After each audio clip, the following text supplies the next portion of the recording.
30 लाख सरकारी रोजगार खाली पड़े हैं। 1 साल की गारंटीड नौकरी मिलेगी। नरेंद्र मोदी जी ने देश के युवाओं को बेरोजगार किया और रिजर्वेशन को 50% से आगे बढ़ा देंगे। 8,500 रुपए महीने के खटाखट हर महीने वो इस संविधान को बदल देंगे, खत्म कर देंगे। वो 22-25 अरबपतियों के लिए करते हैं। 16 लाख करोड़ रुपया कर्जा माफ किया। नफरत के बाजार में मोहब्बत की दुकान हम सब ने खोली। ये जो चुनाव हो रहा है, ये दो विचारधाराओं के बीच में चुनाव हो रहा है। एक तरफ कांग्रेस पार्टी जो कॉन्स्टिट्यूशन को, संविधान को बचाने की कोशिश कर रही है, इस किताब की रक्षा कर रही है, और दूसरी तरफ बीजेपी और आरएसएस जो इस किताब को, संविधान को, आपके हक को खत्म करना चाहती है।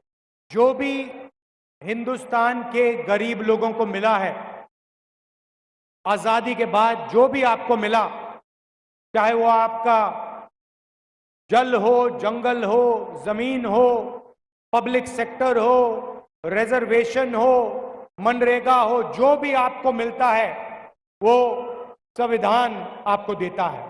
और बीजेपी के नेताओं ने सीधा देश की जनता को कहा है कि अगर वो चुनाव जीतेंगे, वो इस संविधान को बदल देंगे, खत्म कर देंगे। और अगर संविधान खत्म हो जाएगा तो रिजर्वेशन खत्म हो जाएगा। बीजेपी चाहती है कि पिछड़ा वर्ग, दलित वर्ग, आदिवासी वर्ग आगे ना बढ़े, पिछड़ा रहे। पूरा का पूरा काम वो 22-25 अरबपतियों के लिए करते हैं। 22-25 लोगों का नरेंद्र मोदी जी ने 16 लाख करोड़ रुपया कर्जा माफ किया है। 16 लाख करोड़ रुपए मतलब 24 साल का मनरेगा का पैसा नरेंद्र मोदी जी ने 22 लोगों को दिया। हम मनरेगा लागू करते हैं, प्रेस वाले कहते हैं देखो मजदूरों की आदत खराब कर रहे हैं। हम किसानों का कर्जा माफ करते हैं, मीडिया वाले कहते हैं, बीजेपी वाले कहते हैं देखो किसानों की आदत खराब कर रहे हैं। मगर नरेंद्र मोदी 16 लाख करोड़ रुपए अरबपतियों का कर्जा माफ करते हैं, मीडिया कहती है देखो विकास हो रहा है। आज 22 लोगों के पास उतना ही पैसा है जितना 70 करोड़ हिंदुस्तानियों के पास है। तो ये कांग्रेस पार्टी बदलने जा रही है। तेलंगाना में हमने आपको गारंटीज दी थी, उनको हमने पूरा करके दिखाया। महिलाओं के बैंक अकाउंट में 2,500 रुपए हर महीने तेलंगाना की सरकार डालती है। 30,000 रुपए साल के आपके बैंक अकाउंट में जाते हैं। चयता योजना 10 लाख रुपए इंश्योरेंस का पैसा मिलता है। गैस सिलेंडर हमने 500 रुपए का कर दिया। 200 यूनिट बिजली फ्री में देते हैं और महिलाओं को बस में मुफ्त में जाने का मौका मिलता है। ये हमने तेलंगाना में किया। अब हिंदुस्तान की सरकार पूरे हिंदुस्तान में ऐसे ही गारंटीज लागू करने जा रही है। यहां आपको महिलाओं को 30,000 रुपए साल का मिलता है। बहुत राहत मिलती है, परिवारों को फायदा होता है। अब दिल्ली में सरकार आएगी तो यही काम हम पूरे हिंदुस्तान में करने जा रहे हैं। हिंदुस्तान के सब गरीब परिवारों की लिस्ट बनाई जाएगी। हर परिवार में से एक महिला का नाम चुना जाएगा और उस महिला के बैंक अकाउंट में साल के 1 लाख रुपए हमारी सरकार डाल देगी। 8,500 रुपए महीने के खटाखट हर महीने महिलाओं के बैंक अकाउंट में। तेलंगाना के गरीब लोगों को 30,000 रुपए तेलंगाना की सरकार देगी और 1 लाख रुपए दिल्ली की सरकार देगी। 1,30,000 रुपए आपके बैंक अकाउंट में जाएंगे। नरेंद्र मोदी जी ने देश के युवाओं को बेरोजगार किया। हम हिंदुस्तान के बेरोजगार युवाओं के लिए एक नई योजना लाए हैं, पहली नौकरी पक्की। जो अधिकार हम मनरेगा में देते थे, वही अधिकार हम ग्रेजुएट स्टूडेंट्स को पहली नौकरी पक्की के लिए देने जा रहे हैं। हिंदुस्तान के सारे कॉलेज और यूनिवर्सिटी के ग्रेजुएट्स, डिप्लोमा होल्डर्स को यह अधिकार मिलेगा। पब्लिक सेक्टर में, प्राइवेट सेक्टर में, सरकारी अस्पतालों में, सरकारी कॉलेजेस, यूनिवर्सिटीज में, सरकारी ऑफिसेज में 1 साल की नौकरी गारंटी करके हम देंगे। ये दुनिया का पहला स्कीम होगा जहां बेरोजगार युवाओं को 1 साल की गारंटीड नौकरी मिलेगी, 1 लाख रुपए साल का मिलेगा और 8,500 रुपए महीने के ठकाठक बैंक अकाउंट में जाएंगे। और हिंदुस्तान को दुनिया से सबसे बेहतर ट्रेंड वर्कफोर्स मिलेगी। 1 साल बाद अगर युवा ने अच्छा काम किया तो वो नौकरी परमानेंट भी की जाएगी। देश में 30 लाख सरकारी रोजगार खाली पड़े हैं, उनको हम भर के आपके हवाले करने जा रहे हैं। आदिवासी भाई और बहन यहाँ आए हैं, आपका जमीन का मामला है, उसे हम तेलंगाना में जल्दी से जल्दी रिजॉल्व करने जा रहे हैं। हम आपको आदिवासी कहते हैं। आदिवासी का मतलब वो लोग जिनका पहला अधिकार, जमीन पर पहला अधिकार है। तेलंगाना की सरकार और हिंदुस्तान की सरकार आपकी जल, जंगल और जमीन का अधिकार आपको देगी और आपकी रक्षा करेगी। तेलंगाना में गरीबों की सरकार है, आदिवासियों की, पिछड़ों की, दलितों की सरकार है। दिल्ली में भी वैसी सरकार बनने जा रही है। श्री तक्का जी ने अभी मुझे बताया कि यहाँ पे मनरेगा बहुत जरूरी है। आपको आज यहाँ मनरेगा में 250 रुपए मिलता है, 250 रुपए मनरेगा का मिलता है आपको। हमारी सरकार आएगी तो हम 400 रुपए मनरेगा में दे देंगे। और आशा और आंगनवाड़ी में जो महिलाएं काम करती हैं, आपकी आमदनी हम दुगनी करने जा रहे हैं। भाइयों और बहनों, देश में 50% पिछड़ों की आबादी है, 15% दलितों की आबादी है, 8% आदिवासियों की आबादी है, 15% माइनॉरिटीज हैं और 5-6% गरीब जनरल कास्ट के लोग। अगर आप इन सबको मिला दें, 90% से ज्यादा आबादी इनकी है।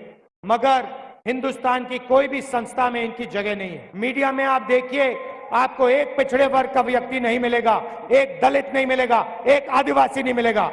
आप हिंदुस्तान की सबसे बड़ी कंपनी की लिस्ट निकालिए, उनके मालिकों में, उनके मैनेजमेंट टीम में आपको दलित, पिछड़े, आदिवासी नहीं मिलेंगे। 90% आबादी में से आपको कोई नहीं मिलेगा वहां पे। सरकारों में देखिए, दिल्ली की सरकार को 90 ब्यूरोक्रेट चलाते हैं, उसमें 3 पिछले वर्ग के हैं, 3 दलित हैं और 1 आदिवासी है। और उनको छोटा सा काम दे रखा है, बड़ी बड़ी मिनिस्ट्रीज में वो है ही नहीं। 50% पिछड़ों की आबादी है और आपके 3 लोग हैं 90 में से। आदिवासियों की आबादी 8% है, आपका 1 व्यक्ति है 90 में से।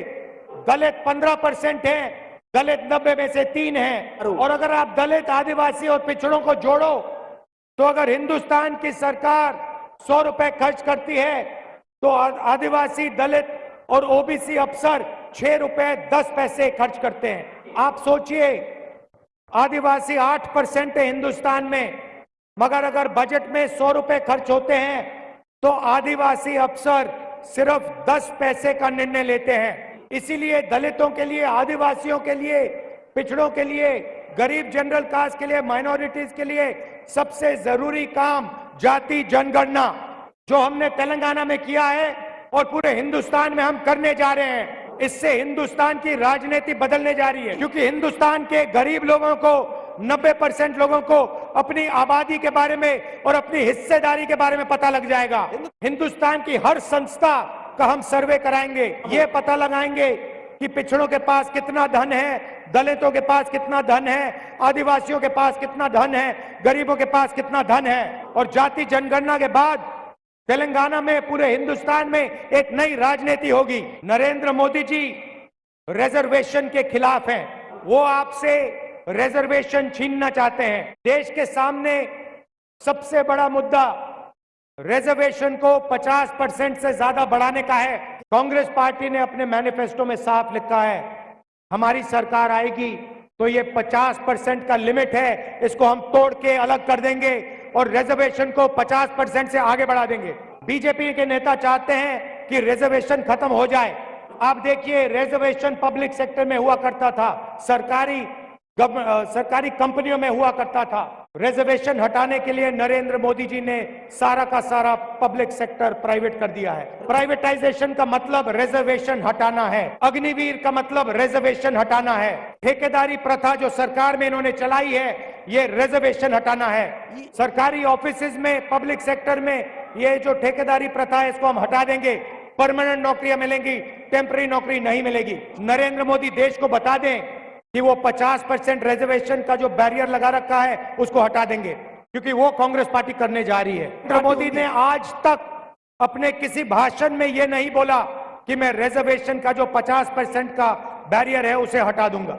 उल्टा नरेंद्र मोदी और उनके विचारधारा वाले लोग कॉन्स्टिट्यूशन को खत्म करना चाहते हैं, आदिवासियों को वनवासी कहते हैं, प्राइवेटाइजेशन करते हैं। हम सबको मिलकर संविधान की रक्षा करनी है, रिजर्वेशन बढ़ाना है, और ये जो अमीरों की सरकार चला रहे हैं, 22 लोगों की सरकार चला रहे हैं, इनको हटाना है और गरीबों की सरकार लानी है। किसानों की, मजदूरों की, पिछड़ों की, दलितों, आदिवासियों की सरकार लानी है। भाइयों और बहनों, मैं कन्याकुमारी से कश्मीर 4000 किलोमीटर चला, तेलंगाना से निकला, करोड़ों लोग यात्रा में शामिल हुए, और जो बीजेपी नफरत फैलाती है उसके खिलाफ हम लड़े और उनको हमने तेलंगाना में हराया। नफरत के बाजार में मोहब्बत की दुकान हम सब ने खोली, वही हम दिल्ली में करने जा रहे हैं। ये जहां भी जाते हैं नफरत फैलाते हैं, एक भाई को दूसरे भाई से लड़ाते हैं। हम मोहब्बत फैलाते हैं, हम इज्जत दिलवाते हैं, और हम गरीबों की सरकार चलाते हैं। यहाँ पे हमारी एक महिला कैंडिडेट है, सुगना जी को भारी बहुमत से आप जिताइए, इनको लोकसभा भेजिए कि तेलंगाना की और तेलंगाना के गरीब जनता की ये सेवा कर पाए। आप सबका बहुत बहुत धन्यवाद। जय हिंद, जय तेलंगाना।